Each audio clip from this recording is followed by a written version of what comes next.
닥터 제이, 이번에는 좀 다른 주제로 인사를 드립니다.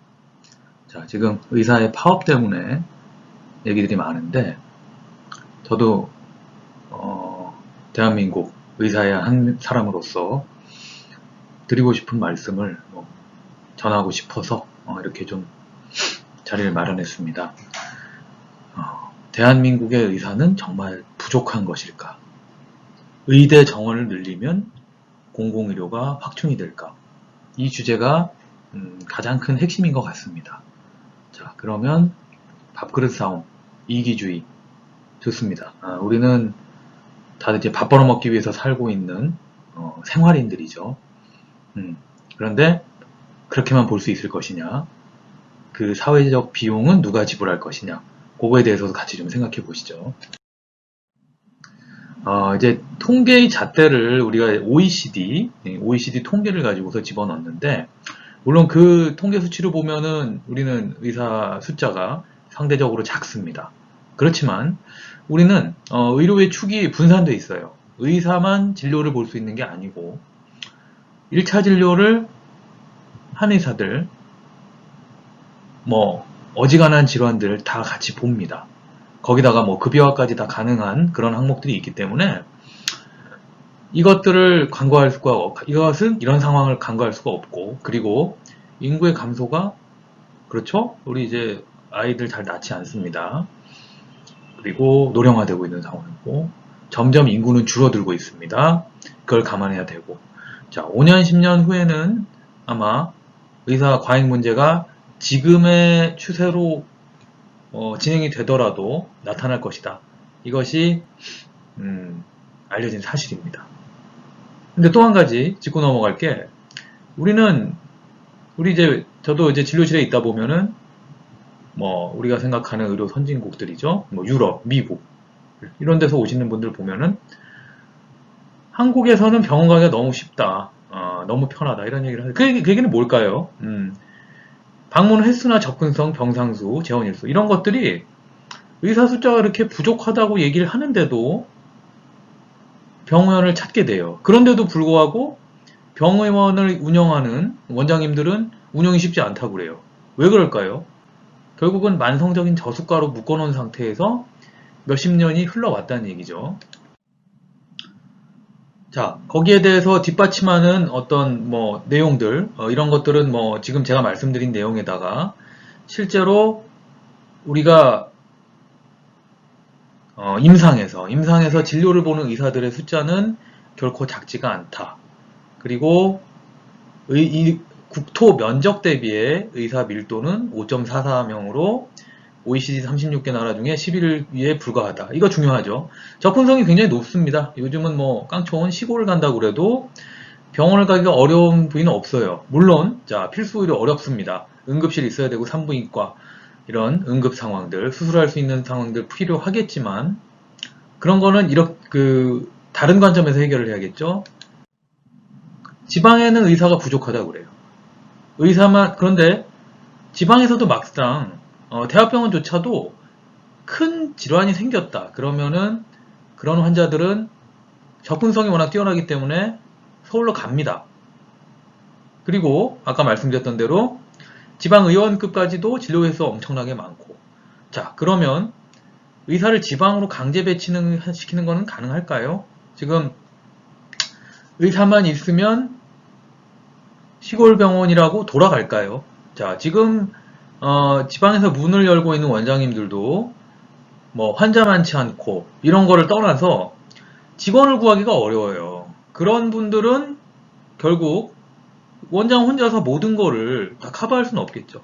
간호사 필요하고, 간호조무사 필요하고, 물리치료사 필요하고, 방사선사 필요하고, 원무과직원 필요한데 거기에 대한 충분한 보전이 이루어지지 않는다. 이거는 그런 상황이 되더라도 마찬가지일 겁니다. 의사는 강제로 뽑아놓는다고 해도 그런 인력이 과연 동원이 되려면은 마찬가지로 파격적인 조건이 아니면 안 됩니다. 자, 그렇다면은 지금 있는 인력들을 그쪽으로 유인할 수 있는 뭔가 파격적인 조건들이 제시되지 않는 한은 그건 어려운 일입니다. 몇 년을 묶어둔다고 해도 일이 이제 익숙해질 만한 의사들은 10년으로 만약에 묶어놨다, 공공의대를 설립해서 그 의사들은 거기 남아 있으려고 할까요? 파격적인 조건이 있지 않는 한은 어떤 수준에 이른 그리고 능숙한 진료를 해나갈 수 있는 그런 의사들은 계속 부족해지는 겁니다. 거기다가 의사가 증가하면 이거는 건강보험공단에서 한 얘기예요. 의료비의 증가는 불가피하다.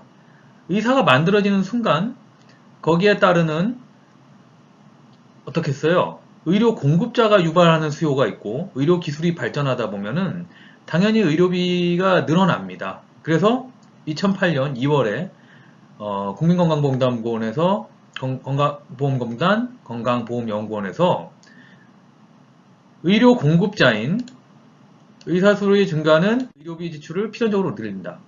그렇죠? 자, 근데 지금 어떠냐면 좋습니다. 그쪽 의견대로 의사 수가 부족하다면은 그 정원을 늘릴 때 그 비용은 누가 감당할까요?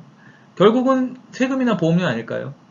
의사 수가 늘어나는 만큼 사회적 비용은 필연적으로 증가하고 세금과 보험료는 늘어날 수밖에 없는데 그때는 어떻게 그죠? 지금도 매년 의료 수가 1, 2% 물가 상승률에도 해당되지 않는 그걸 따라잡을 수도 없는 그런 수가조차도 올려주기를 힘들어 하는데 수천 명의 의사들을 뽑아서 그 사람들은 어떻게 그죠?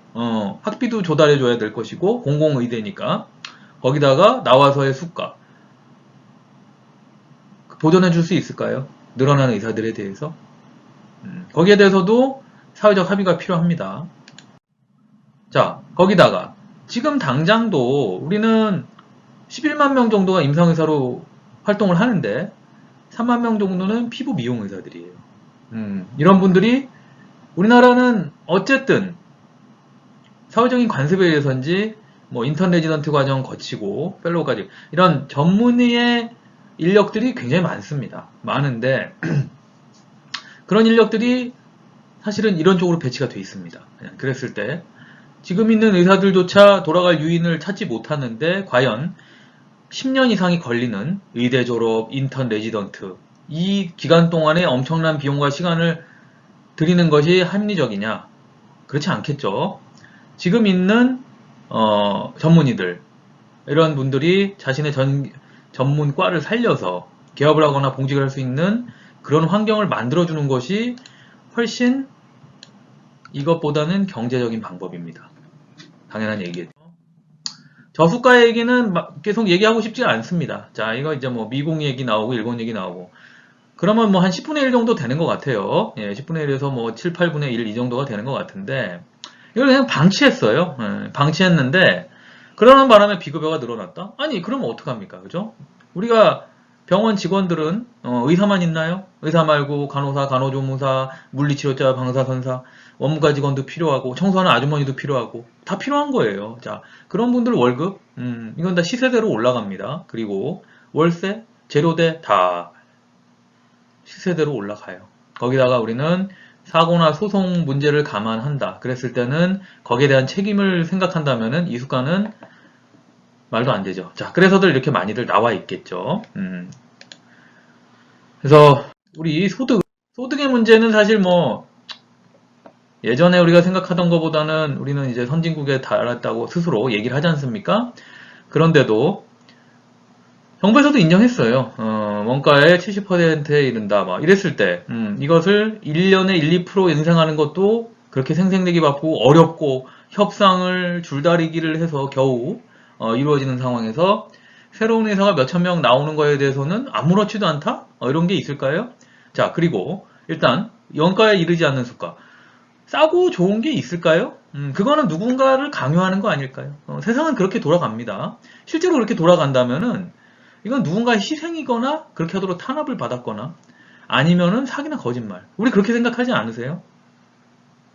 자, 공공재. 공공재라고 그러면은 우리가 이제 전국의 의료기관들은 여기 가입이 되게 돼 있는데 전에 어떤 영국 의사분이 얘기했던 것처럼 우리 의대 다니면서 뭐 학비 그리고 수련 과정 이런 거 다 민간에서 조달을 하고 개업할 때도 빚을 내서 하는데 그리고 병원 월세 직원급여 제로대 다 시세대로 올라가는데 그것을 공공재라 칭한다?